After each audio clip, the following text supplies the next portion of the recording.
Hello guys, maglilipat nga pala tayo ng aking mga aloe vera. Ang dami na kasi, siksikan na sila sa isang lagayan. Wala pa akong lagayan, so ilipat ko muna sila sa aking mga bakante na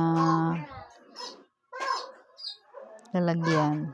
Yung mga namatay kong ibang halaman ilalagay ko doon. So, ayun, kasama ko ang aking pamangking napakabait. Ayun, nagkukulit. Nakikitulong. Ayan na po. So, nililipat ko na siya. Hirap din palang maglipat ng halaman. Saka ko nalang ililipat yung iba kapag may lagayan na ako. Pansamantala lang muna yung mga baby aloe vera dyan.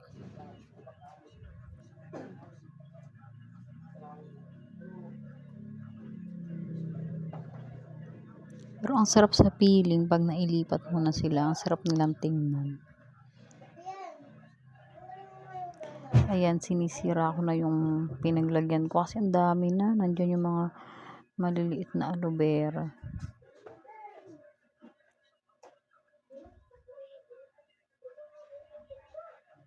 So, ayan na guys. Nailipat ko na sila. Ayan na.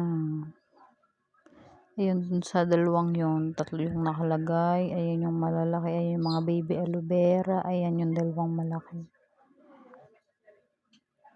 Ayan, tapos meron pa dyan. May mga tinapon pa nga ako kasi hindi na talaga kaya. Wala pa akong lagayan. Yun lang for today's video. Thank you for watching. Ingat guys.